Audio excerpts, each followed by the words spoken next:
एक विशाल और धन धान्य से समृद्ध नगर में एक परोपकारी और दयालु राजा का राज्य था। राजा के 7 रानियां थीं, किंतु कोई भी रानी राजा को संतान सुख न दे सकी। राजा भगवान विष्णु का परम भक्त था और हर साल वैशाख स्नान किया करता। इसी प्रकार जब एक समय में वैशाख मास आया तो राजा ने हर वर्ष के भांति इस वर्ष भी नियमित घाट पर जाकर वैशाख स्नान करना प्रारंभ कर दिया। राजा नगर में सबसे पहले वैशाख स्नान किया करता। एक दिन घाट पर स्नान करते समय राजा के मन में विचार आया कि इस नगर में कोई भी ऐसा नहीं है जो मुझसे पहले वैशाख स्नान करता हो। तब राजा ने मन ही मन यह प्रण लिया कि यदि कोई कुंवारी कन्या मुझसे पहले इस घाट पर आकर वैशाख स्नान कर लेती है तो मैं उसे अपनी पत्नी रूप में स्वीकार करते हुए उससे विवाह कर लूंगा, और यदि कोई पुरुष मुझसे पहले वैशाख स्नान कर लेगा तो मैं अपना आधा राज्य उसे उपहार स्वरूप भेंट कर दूंगा। यह सब विचार कर राजा वहां से चला गया। राजा घाट पर स्नान करता और चला जाता। कुछ दिनों तक ये सिलसिला यूं ही चलता रहा, लेकिन जब एक दिन राजा स्नान करने घाट पर पहुंचा तो कुछ ऐसा देखा जिसे देखकर राजा दंग रह गया। राजा ने देखा घाट की सीढ़ियां गीली थी और वहां का हिलता हुआ पानी देख राजा को यह समझते तनिक भी देर नहीं लगी कि कोई उससे आने से पहले ही घाट पर स्नान करके जा चुका है। राजा को यह सोचकर बहुत ही आश्चर्य हुआ कि नगर में ऐसा कौन है जो उससे पहले वैशाख स्नान करता है। पता लगाने के लिए राजा अगले दिन और जल्दी स्नान करने घाट पर पहुंचा, किंतु इस बार भी राजा ने घाट की सीढ़ियां गीली और पानी हिलता हुआ पाया। इसी प्रकार जब बहुत दिन प्रयत्न करने के बाद भी राजा को ज्ञात नहीं हुआ तो पता लगाने के लिए राजा ने घाट पर सैनिकों का कड़ा पहरा लगवा दिया। इसी प्रकार कुछ दिन और बीत गए। एक दिन एक सैनिक ने देखा कि राजा के आने से पहले ही घाट पर एक बंदरिया स्नान कर रही है। यह देखते ही उसने तुरंत अपने साथी सैनिकों को इसकी सूचना दी और सूचना पाते ही सभी सैनिकों ने उस बंदरिया को एक पिंजरे में कैद कर लिया और राजा के आने की प्रतीक्षा करने लगे। सैनिकों ने जिस बंदरिया को पकड़ा था वह उसी घाट के समीप एक पेड़ पर रहा करती थी। उसे अपने पिछले जन्म के कुकर्मों के कारण ही बंदरिया का जन्म मिला था और उसे अपना पूर्व जन्म भली भांति याद था, जिसके कारण बंदरिया भगवान विष्णु की आराधना करती और नित्य प्रति प्रातः घाट पर जाकर वैशाख स्नान किया करती थी। जब राजा घाट पर स्नान करने पहुंचा तो वहां मौजूद सैनिकों ने राजा को सूचित करते हुए बताया कि आपसे पहले स्नान करने वाला कोई पुरुष या महिला नहीं है, अपितु एक बंदरिया है जिसको हमने कैद कर लिया है। ये सुनते ही मानो राजा के पैरों तले जमीन खिसक गई। राजा अपने वचन और प्रतिज्ञा का पक्का था। राजा ने थोड़ा विचार करते हुए सोचा कि भले ही उससे पहले स्नान करने वाली बंदरिया है, किंतु वह अपने लिए गए प्रण से पीछे नहीं हटेगा और बंदरिया से विवाह करेगा। इसके बाद बंदरिया को आजाद कर सम्मान के साथ राजमहल में लाया गया और राजा ने विधिवत बंदरिया से अपना विवाह संपन्न करवाया। बंदरिया को यह भली भांति ज्ञात था कि उसे वैशाख स्नान के फलस्वरूप ही रानी बनने का सौभाग्य प्राप्त हुआ है।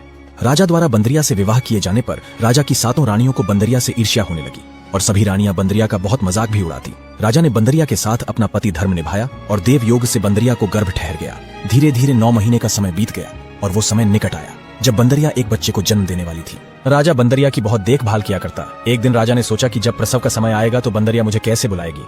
इस पर विचार करते हुए राजा ने एक युक्ति लगाई और बंदरिया के कमरे में एक घंटी लगवा दी और कहा, जब भी तुम्हें दर्द हो या किसी चीज की आवश्यकता पड़े तो इस घंटी को बजा देना, मैं तुरंत यहाँ पहुंच जाऊंगा। जब बाकी रानियों ने बंदरिया के कक्ष में घंटी देखी तो सारा माजरा समझते उनको तनिक भी देर न लगी। रानियां हंसने लगी और बोली, जरा बजाकर तो देखो राजा जी आते हैं या नहीं। इतना सुनते ही बंदरिया ने घंटी बजा दी। राजा तुरंत दौड़ता हुआ वहां आ पहुंचा और बंदरिया से पूछने लगा कि कोई चीज की जरूरत है क्या। तब रानियां जोर जोर से राजा पर हंसने लगी और राजा से कहा कि यह तो जानवर है, ना जाने दिन में कितनी बार खेल खेल में घंटी बजाते रहेगी और आप भी कब कब राज्य के जरूरी कार्यों को छोड़कर इसे संभालने आते रहेंगे। रानियों द्वारा किए गए उपहास के परिणाम स्वरूप राजा को थोड़ी शर्मिंदगी महसूस हुई और उसने बंदरिया की देख रेख कुछ दासियों को सौंप दी और स्वयं वहां से चला आया। इसी प्रकार कुछ दिन और बीत गए और फिर एक दिन बंदरिया को प्रसव पीड़ा होने लगी। राजा के कहे अनुसार उसने लगातार घंटी बजाना शुरू कर दिया, किंतु इसे अनदेखा करते हुए इस बार राजा वहां नहीं आया। तब रानियां वहां आ पहुंची और रानियों ने बंदरिया की आंखों पर पट्टी बांधते हुए कहा कि इससे तुम्हें दर्द नहीं होगा। वैशाख स्नान के पुण्य के प्रभाव से बंदरिया ने एक बहुत सुंदर पुत्र को जन्म दिया, जिसे देखते ही रानियों की ईर्ष्या का कोई ठिकाना न रहा,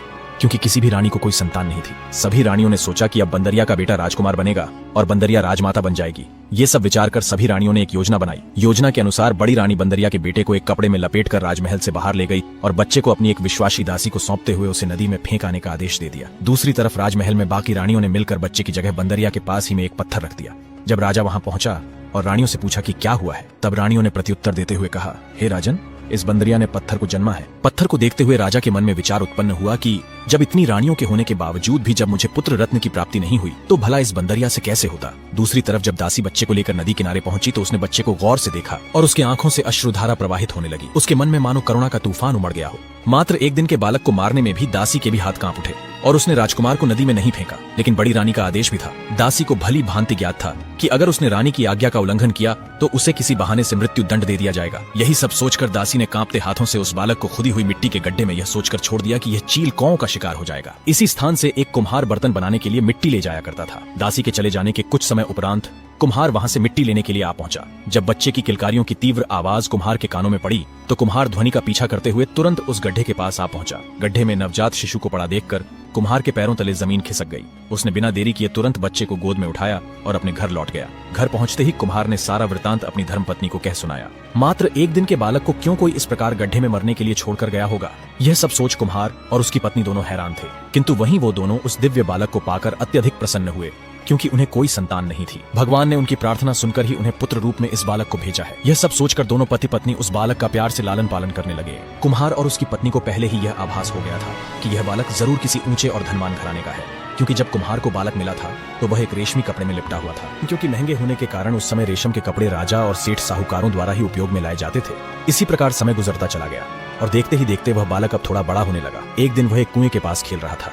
उसी समय संयोगवश एक दासी कुएं से जल भरने के लिए वहां आ पहुंची। यह दासी कोई और नहीं अपितु वही दासी थी जिसे बड़ी रानी ने राजकुमार को नदी में फेंक आने का आदेश दिया था। दासी उस बच्चे को नदी में तो नहीं फेंका था, किंतु उसके मन में कहीं ना कहीं इस बात का दुख जरूर था कि वह बालक मिट्टी के गड्ढे में पड़ा पड़ा जरूर चील कौं का निवाला बन गया होगा, और अगर ऐसा ना भी हुआ होगा तो भी एक भूखा बालक बिन मां के कितने ही घंटे जीवित रह पाएगा। उसके मन में यह विचार चल ही रहे थे कि उसकी एक बचपन की एक सहेली ने उसकी इस उदासी को भांप लिया और दासी से इसका कारण पूछने लगी। सहेली के बार बार पूछने पर अंततः दासी से अब और नहीं छुपाया गया। उसने प्रायश्चित और दर्द भरी आवाज में खुद को अपराधी घोषित करते हुए सारा वृतांत अपनी सहेली को कह सुनाया। वहीं पास ही में खेल रहा राजकुमार बड़ी ध्यान से दासी की बातें सुन रहा था, लेकिन उसे कहाँ मालूम था कि दासी जिसके बारे में बता रही है वो राजकुमार कोई और नहीं अपितु वो स्वयं ही है। दासी की बातें सुनकर बालक अपने घर लौट आया और सारा वृतांत अपनी माता को कह सुनाया कि किस प्रकार कुएं पर जल भरने आई। दासी ने अपनी सहेली को बताया कि उसने बड़ी रानी के आदेश पर नवजात बालक को मारने गई और उसे मरने के लिए एक मिट्टी के गड्ढे में फेंक दिया। पूरा घटनाक्रम सुनते ही कुम्हार और उसकी पत्नी के रोंगटे खड़े हो गए। आज इतने वर्षों के बाद विधि के लिखे विधान ने एक साथ उनके सारे सवालों के जवाब दे डाले थे। उन्हें यह समझते बिल्कुल भी देर न लगी कि उनके सामने खड़ा बालक कोई और नहीं अपितु राजा का बेटा है। आंखों में करुणा का सागर लिए कुम्हार ने बालक को गले लगाते हुए सारा वृतांत राजकुमार को कह सुनाया और कहा, वो राजकुमार कोई और नहीं बल्कि तुम ही हो। तुम राजा के बेटे हो और वो बंदरिया कोई और नहीं बल्कि तुम्हारी जन्मदायिनी माता है। किंतु अगर हमने ये सच राजा के समक्ष रखा तो हमारी बातों पर कोई विश्वास नहीं करेगा। संभव है कि खतरे और डर को भांपते हुए रानियां हमें मृत्यु दंड भी दिलवा दें। तब बालक ने कुम्हार से कहा, पिताजी आप मेरे लिए मिट्टी के हाथी घोड़े बना दीजिए। बालक के अनुसार कुम्हार ने मिट्टी के हाथी घोड़े बनाकर उसे दे दिए। मिट्टी से बने हाथी घोड़ों को लेकर बालक उसी कुएं के किनारे बैठ गया। जब महल की दासियां कुएं पर जल भरने पहुंची तो बालक ने एक बर्तन में पानी भर लिया और मिट्टी से बने हाथी घोड़ों को उसके पास में रखकर जोर जोर से कहने लगा, मेरे मिट्टी के हाथी घोड़ों पानी पिलो रे, मिट्टी के हाथी घोड़ों पानी पिलो रे। जब दासियों ने यह सब देखा तो जोर जोर से हंसने लगी और बालक का उपहास करते हुए कहा, अरे मूर्ख बालक, भला मिट्टी के हाथी घोड़ों ने भी कभी पानी पिया है? इस पर बालक ने प्रत्युत्तर देते हुए कहा, मूर्ख दासियों, भला बंदरिया ने भी कभी पत्थर को जन्मा है? बालक के इस प्रकार दिए गए प्रत्युत्तर से दासियों की वहीं बोलती बंद हो गई, जिसके बाद दासियां चुपचाप महलों में लौट आईं और सारा वृतांत राजा को कह सुनाया। यह सुनकर राजा को बहुत आश्चर्य हुआ। राजा ने जब इसके बारे में जांच की तो पाया कि पत्थर को जन्म देते समय बंदरिया की आंखों पर पट्टी बंधी थी,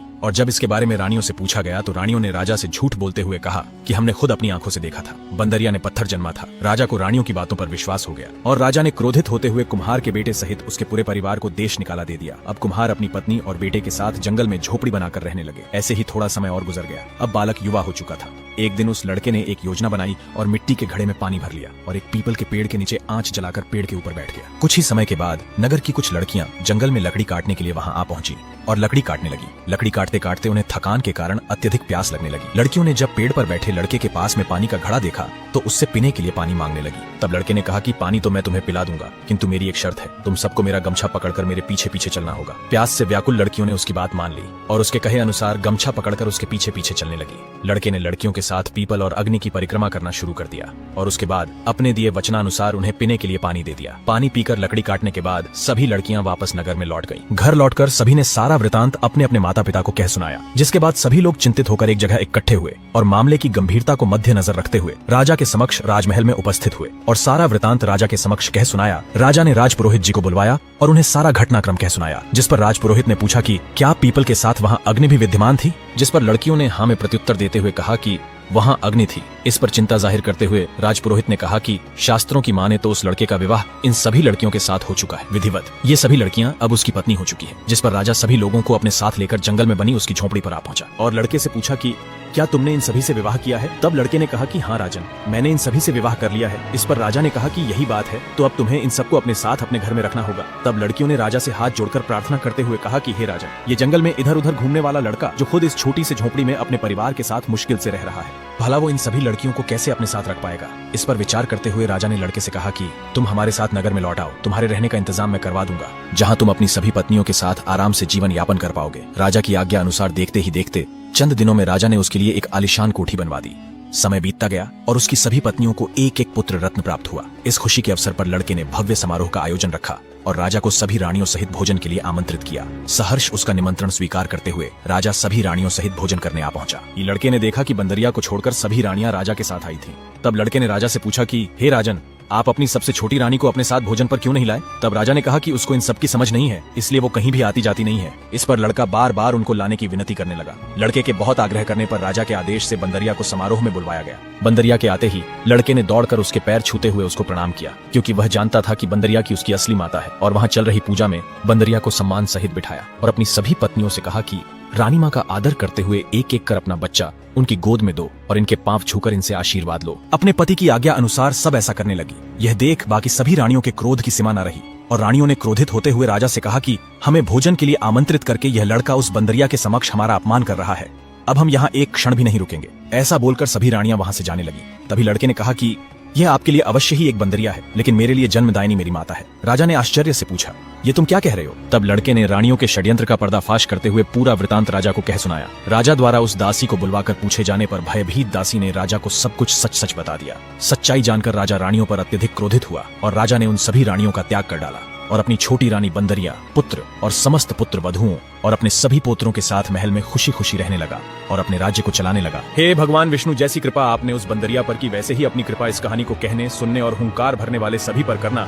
वैशाख स्नान के महात्म को बताते हुए कहा गया है, बांदरी बैशाख नहाई तो राजा को राज पाई, एक बेटो 108 बहुआ और 7800 पोता पाई। अर्थात एक बंदरिया ने वैशाख स्नान किया तो उसको वर के रूप में राजा, राजपाट, एक पुत्र, 108 बहुएं और 78 पोत्रों की प्राप्ति हुई। हमारा उद्देश्य किसी की भावनाओं को ठेस पहुंचाना नहीं है। उम्मीद करते हैं आपको बंदरिया के वैशाख स्नान की यह कथा पसंद आई होगी। अगर भूलवश हमसे कोई त्रुटि हुई है तो कृपया क्षमा करें। आपको यह कथा कैसी लगी और आपके लिए अगली कथा कौन सी लेकर आए, हमें कमेंट के माध्यम से जरूर बताएं।